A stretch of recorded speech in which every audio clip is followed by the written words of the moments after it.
We are all connected. Never has that been more apparent than now. Even when we're separate, we're together in our efforts. Because of the coronavirus pandemic, we have a responsibility to protect each other.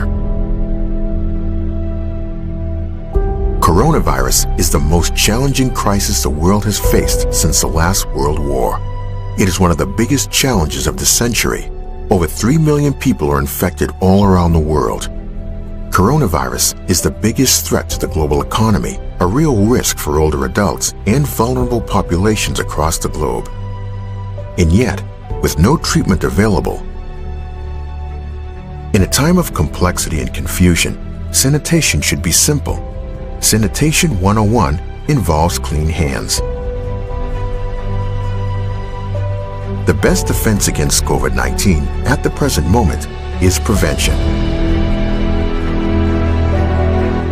The sanitation spritzer Pump Picks has the appearance of a sleek wristband. Aside from its comfortable lightweight wearability, this product is affordable and simple to use on your hands.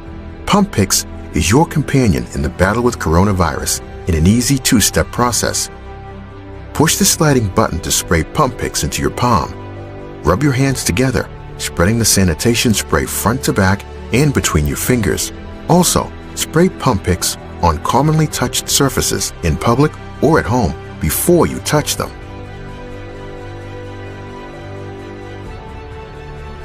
Use any sanitizer of your choice purchased elsewhere to fill the Pump Picks inner chamber. Less plastic means less harm to the environment.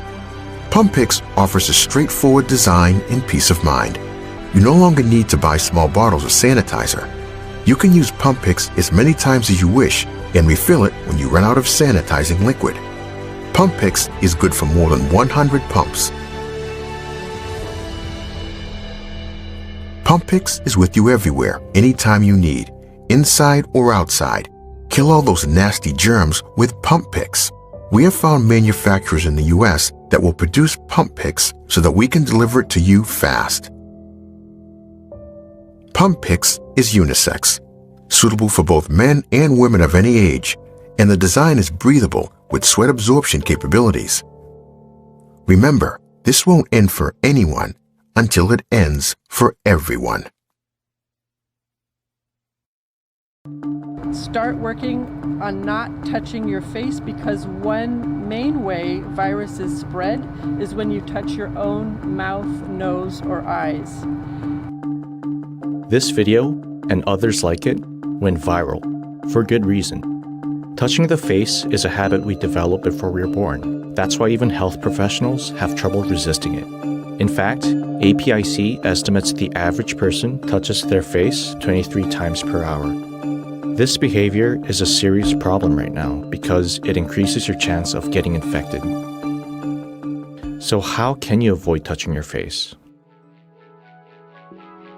What if there was a face shield that could help you break this habit? This is Block. It's designed to be easily worn like glasses. Block covers your eyes, nose, and mouth, the main pathways where infections enter your body. It works as a barrier when you subconsciously reach for these parts and draws your attention whenever you fall into your habits. Block's ergonomic design provides a comfortable fit whether you wear glasses, a mask, or both. It allows for proper airflow, making Block suitable when you go for a run, and also works as a wind deflector when you ride your bike. While ensuring functionality, it doesn't compromise style, so you can feel comfortable wherever you go. Block is reusable. Simply wash it thoroughly with soap water and dry it with soft cotton. Although it's not designed for healthcare or laboratory settings, Block is made of clear polycarbonate, a durable material used to make protective goggles. The prototypes are finished, and the tooling has begun. What's left is your support to bring block to life. Stay safe, and let's block the spread.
We knew the key to truly make this product great was through ergonomic and comfortness of the grip.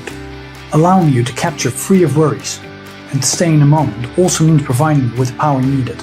That's why the Pro Grip has a built-in battery with wireless charging.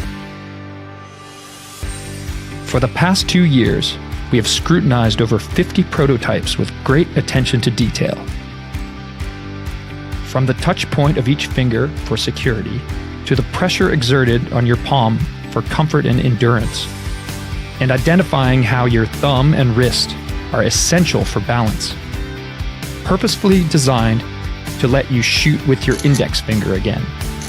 Landscape or portrait mode, so you can feel like a pro and shoot like a pro. Your creativity should not be restricted by your phone's battery. The Pro Grip's battery delivers the optimal capacity through fast wireless charging technology, bringing you the most seamless solution for shooting and charging simultaneously all day long, so you can stay in the moment empowered. We didn't just stop there. What makes the Pro Grip truly remarkable is the uninterrupted transition to become a portable media dock. For seamless transition to a hands-free live stream, a video call, continuing your Netflix marathon during lunch, or having a chef teach you how to create the perfect dish. Indoors, outdoors, landscape, portrait, and it's a universal fit for all smartphones. Gear up, no matter what kind of storyteller you are. Take charge of your creativity with ShiftCam's Pro Grip.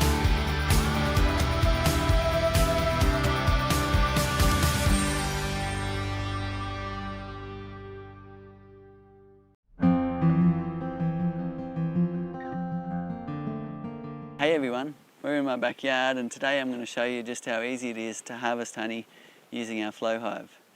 Here's the things you'll need: a jar, a tube to get the honey into the jar, and a flow key to turn to harvest the honey. And if you're new to beekeeping, it's a good idea to wear a bee veil or a bee suit until you're really comfortable and confident around your beehive. Okay, so let's have a look and see how much honey is in the flow frames. Oh, look at that. Isn't that gorgeous? Here we have a completely full flow frame. You can see when it's ready by the way they've put the wax capping on each side. Next to it we've got one that's filling. You can see them actually depositing the honey in the cells. If you look closely you might even see their tongues depositing honey. We've harvested these 2 frames a couple of weeks ago, so you can see these ones are empty. And here you can see a few cells that are still empty. Because this is the edge frame, we can take a look at it through the side window. Look at that. The girls have capped all the cells beautifully. It's good to wait until the frame is all capped, or at least mostly capped, before harvest, so you know the honey is ready and will keep without fermenting. Before you harvest, make sure the hive has a 2.5 degree or more slope backwards so the honey drains out of the frames. If you have a complete flow hive, the slope is already built into the bottom board. There are 2 positions for this core flirt slider. It's important before you harvest to put it into the top position, so if any honey spills, the bees can lick it back up from within the hive. So I'm going to remove the tool access cover, then take out the upper cap. Sometimes you need pliers to do that, especially when they're new from the factory. I'll remove the lower cap, and there's a tag on the end of the flow tube, and that goes into the honey leak back point. So the flow logo's on top of the tube. Put my jar under the tube, and the flow key goes in the lower slot. Cool.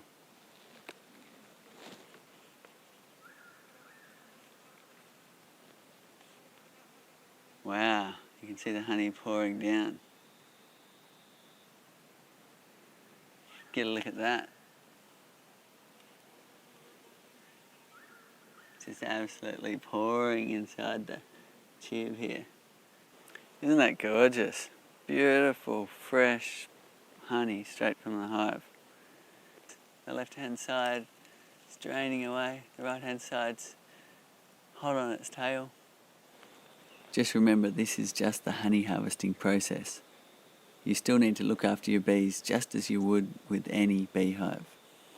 The quickest I've had a jar fill is in 7 minutes, and the longest would be 3 or 4 hours.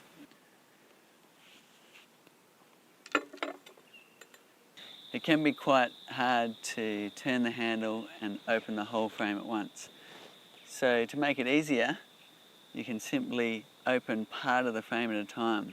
So what we're going to do is open the frame in sections. So I've just put the tool in a quarter. Now I'm going to turn that. Then another quarter. Turn it again. Another quarter. Then all the way.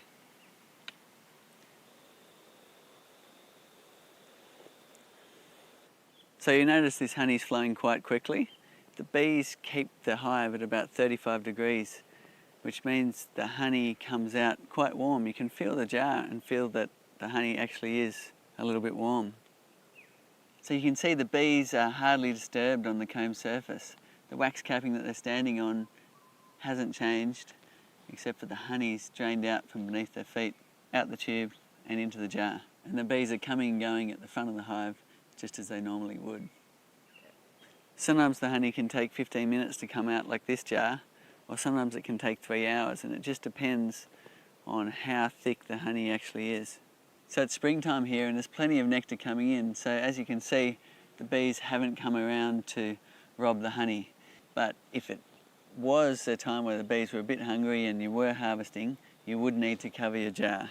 So you can do that quite simply by using a piece of netting like this and a rubber band, or you can bend a piece of tube into a jar, or you can use a plastic container like this just by making a little cut and a little hole, or some kitchen cling wrap just to wrap around the jar like this. Make sure you save it for next time because I hate wasting plastic. This jar is just about to overflow, so it's more than 3 kilograms of honey now that's come out of that one frame. So we've just had to do a quick jar swap because this jar was just about to overflow. Isn't that amazing? That's over 3 kilograms in that jar and it's still flowing out of one flow frame. So to finish off, we need to reset the combs into their original position. And to do that, you need to get your tool and insert it into the upper slot. So if you look at the top of your flow frame, tool goes in the upper slot, push it all the way in. And then you simply just turn that, and now that comb is reset for the bees to fix it all up and start filling with honey again. Okay, so the upper cap will fit in now, where if I haven't reset the comb, like this frame here, the cap actually won't fit in. So it's a little fail-safe to remind you to reset the comb into the correct position for the bees to use it again and fill it up with honey. So the honey hasn't quite finished, but what we're going to do is close this off and let the rest go back to the bees. So I pull this out and I put the cap in, and now the last bits will drain through that honey leak back system back into the hive for the bees to reuse, and that makes sure that the trough is clean for next time.